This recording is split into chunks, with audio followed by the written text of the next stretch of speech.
감사합니다.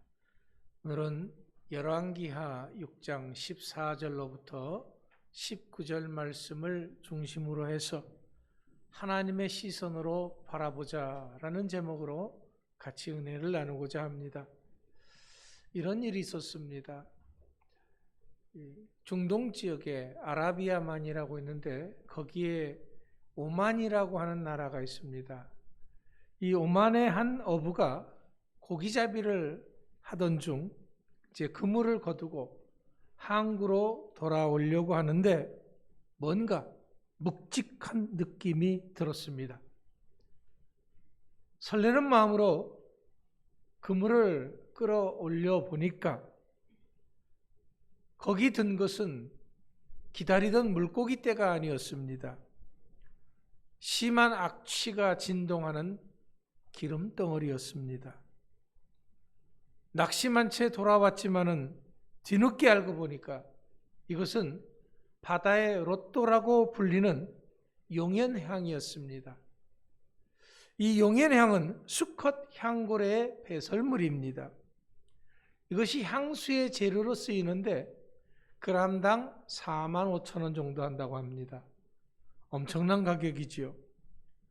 어부는 이 기름덩이 하나로 28억을 벌었다고 합니다. 기름덩어리라고 그냥 바다에 버렸다면 28억을 그냥 바다에 풍덩 버린 겁니다. 평생 만져볼 수 없는 돈이지요. 그런데 이 어부는 이 기름덩이를, 냄새나는 기름덩이를 버리지 않고 이것이 무엇인가 가지고 와서 알아봄으로써 일확 부자가 되어졌습니다.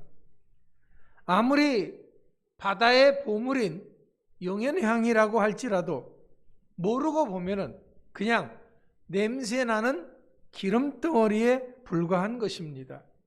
하지만 알고 보면은 보물덩어리인 거지요.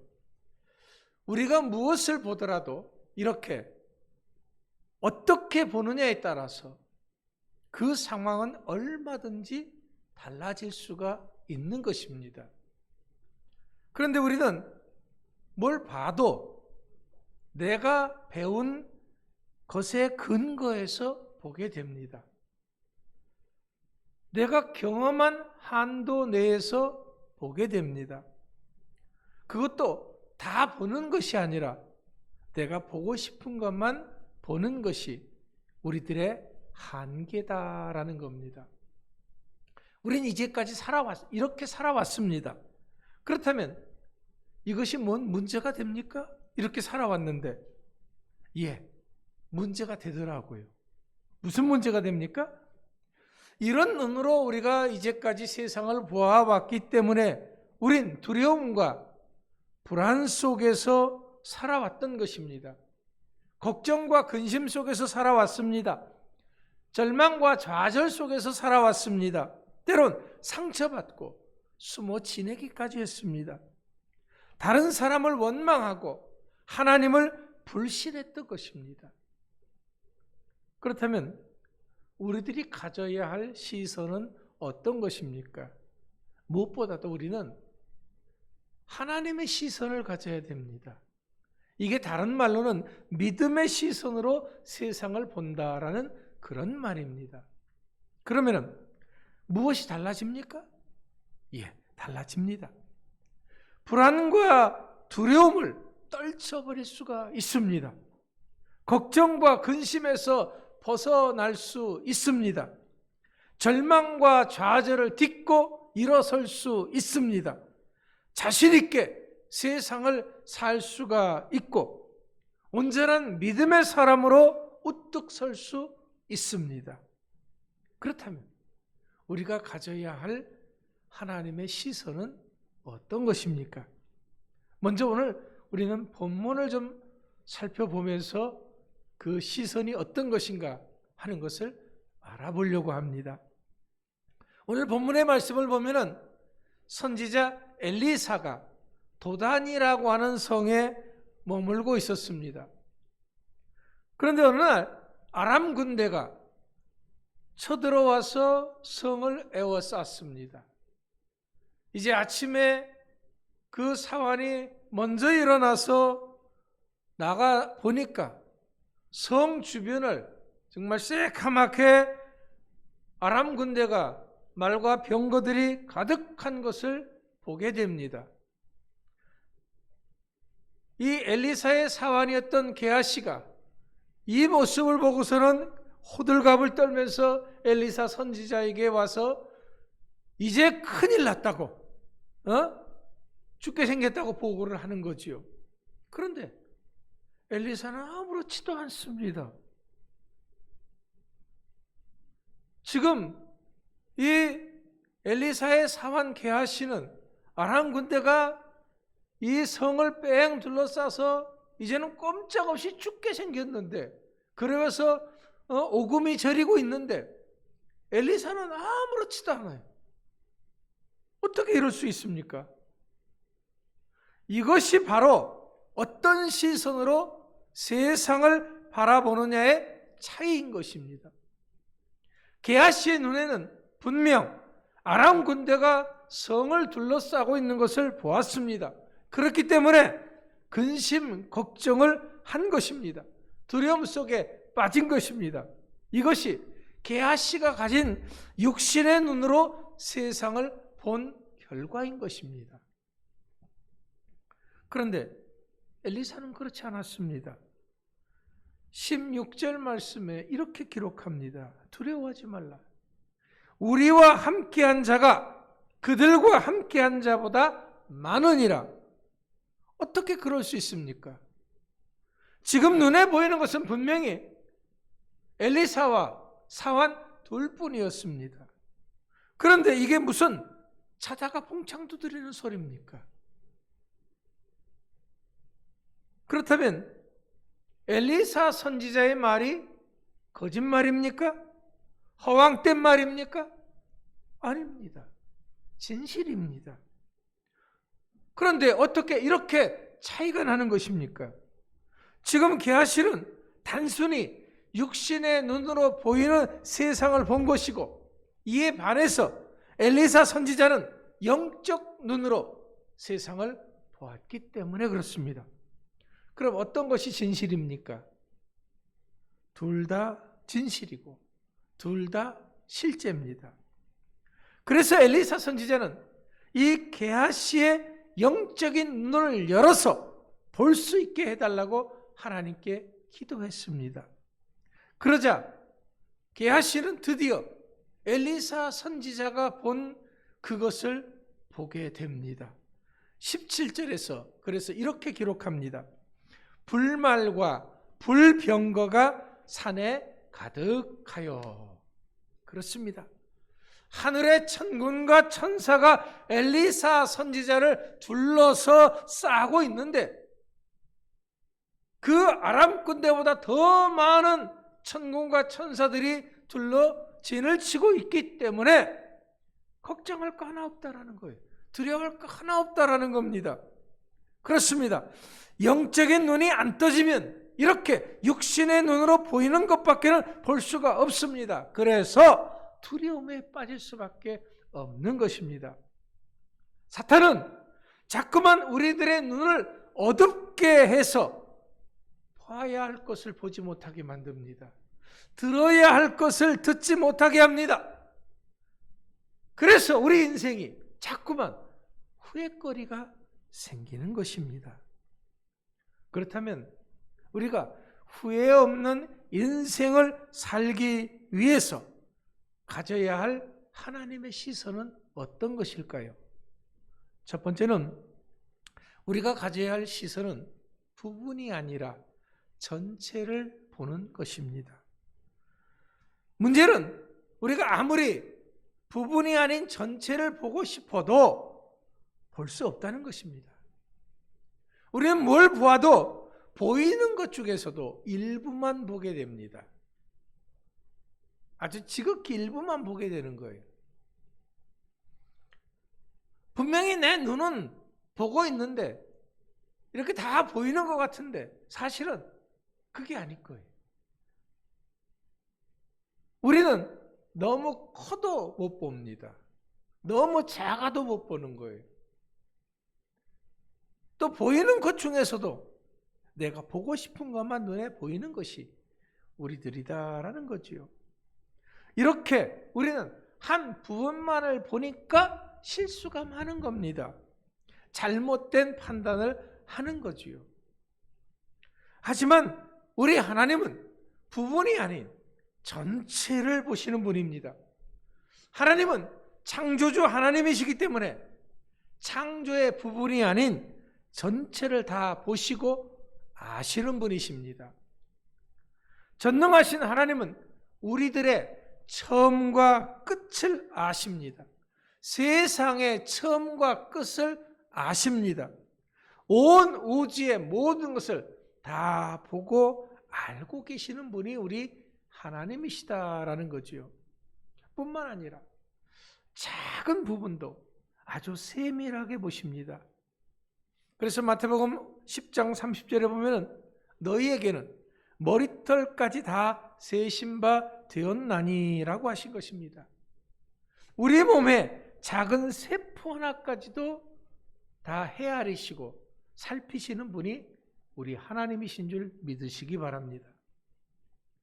또 시편 139편 2절 말씀에 보면은 주께서 내가 앉고 일어섬을 아시고 멀리서도 나의 생각을 밝히 아시오니 그랬습니다. 하나님 앞에서는 거리가 문제가 아닙니다. 하나님 앞에서는 그 어떤 장애물도 문제가 아닙니다. 하나님은 멀리 있건 뭐가 가로막혔건 우리들을 보시는 데 있어서 그 어떤 것도 가로막는 것은 없다라는 겁니다. 요한계시록 2장 18절 말씀에서와 같이 하나님은 항상 불꽃 같은 눈으로 우리를 살피시는 하나님이신 것을 믿으시기 바랍니다. 그렇기 때문에 우리를 향하신 하나님의 사랑하심은 남다를 수밖에 없는 것입니다. 그렇기 때문에 우리는 기도해야 됩니다. 무엇을 봐도 단지 육적인 눈으로만 보고 판단할 것이 아니라 영의 눈을 떠서 보게 해달라고 기도해야 합니다.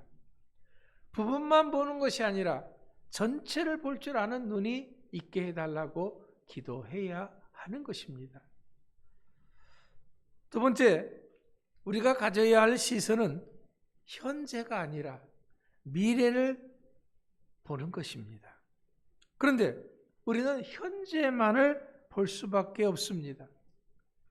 사사기 6장에 보면은 기드온이라고 하는 사람이 나옵니다. 기드온은 이 미디안 사람이 두려워서 밀을 타작하는데 포도주 틀 속에서 타작을 했다라고 기록을 하고 있습니다. 당시 포도주 틀이라고 하는 것은 바위를 파서 만들었기 때문에 이곳에서 밀을 타작을 하면은 이 바깥으로 잘 노출되지가 않습니다. 그래서 이 소심했던, 겁 많고 소심했던 기드온은 이 포도주 틀 속에 들어가서 미디안 사람을 겁을 먹고 그 속에 들어가서 타작할 수밖에 없었습니다. 기드온은 이렇게 두려움이 많은 사람이었습니다. 하지만 하나님께서 기드온을 부르실 때 이런 기드온을 사사기 6장 12절의 말씀에 보면은 큰 용사여 하고 부르셨습니다. 소심하고 겁 많고 두려움 많은 기드온, 적의 군대가 두려워서 포도주 틀 속에서 밀을 타작할 수밖에 없는 이 기드온을 향해서 하나님은 큰 용사다라고 부르신 것입니다. 그러면 하나님께서는 어떻게 이렇게 부르실 수가 있습니까? 바로 이 기드온의 미래를 하나님께서는 보셨기 때문에 큰 용사라고 부르신 것입니다. 나중에 기드온과 300명의 용사들은 미디안과 아말렉의 연합군들이 메뚜기의 많은 수와 같고 해변에 모래같이 많이 몰려왔음에도 불구하고 물리치고 승리할 수 있었습니다. 그래서 하나님께서 이것을 내다보고 아셨기 때문에 기드온을 향해서 큰 용사다라고 부르신 것입니다. 지금은 우리 눈에 보이는 것은 두려운 한 사람이지만, 겁 많은 한 사람이지만, 하나님은 미래에 용감한 기드온을 보고 계셨던 것입니다.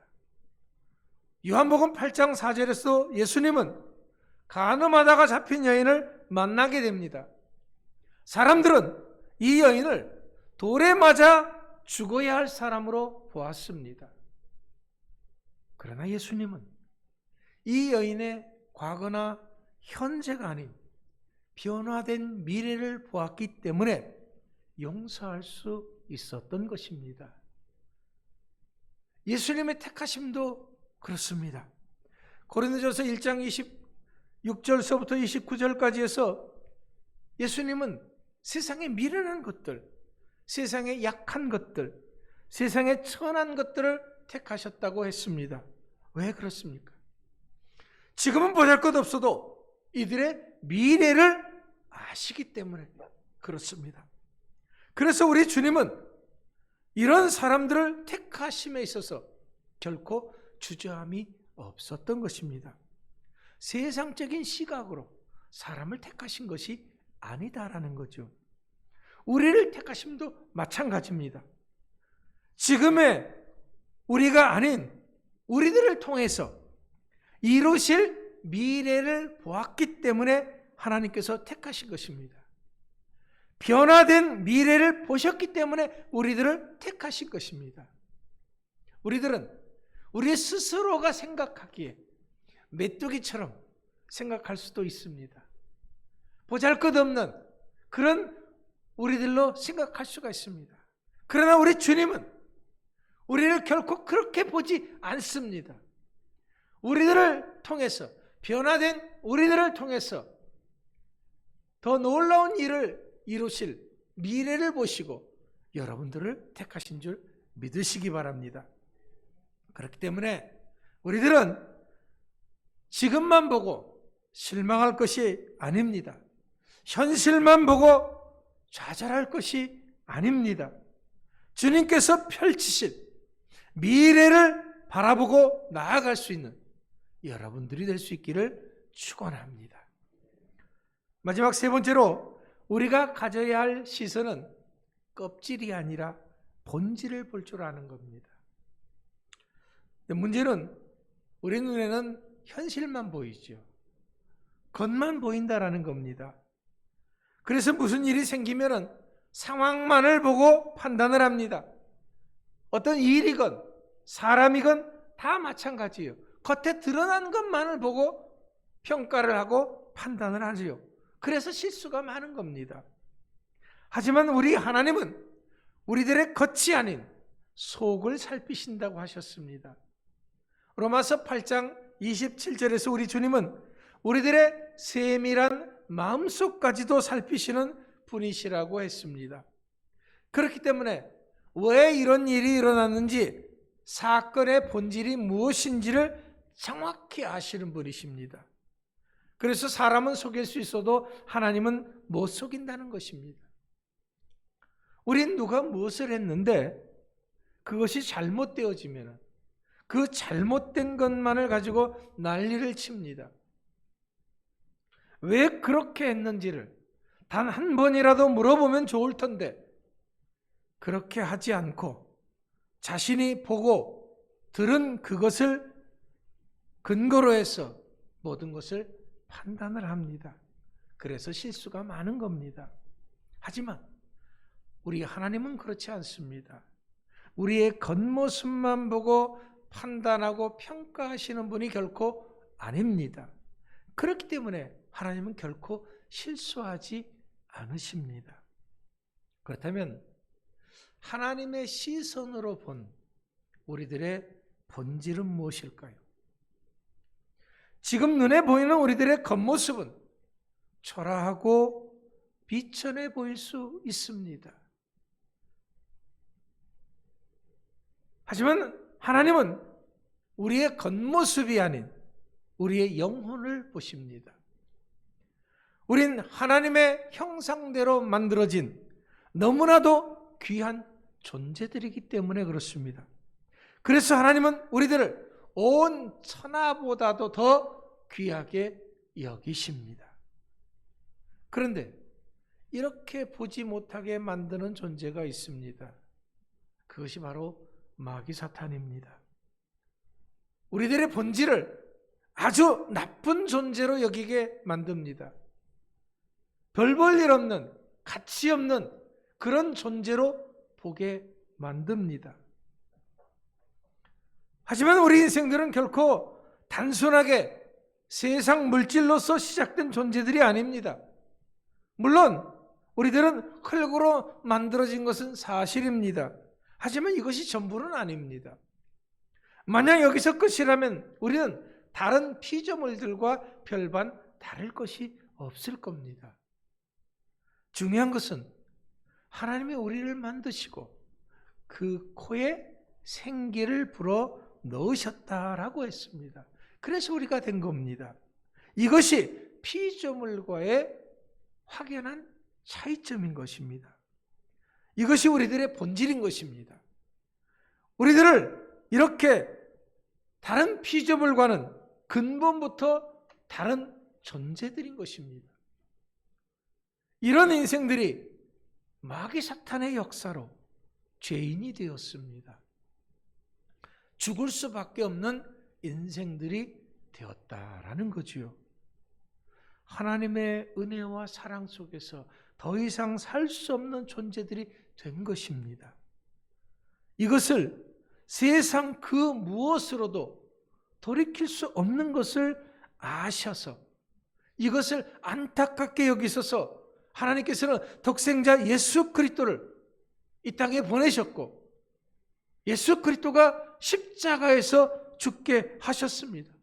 그래서 그 피로 우리들의 모든 죄를 씻어 깨끗하게 해 주셨습니다. 이렇던 우리들의 본질을 회복시켜 주신 것입니다.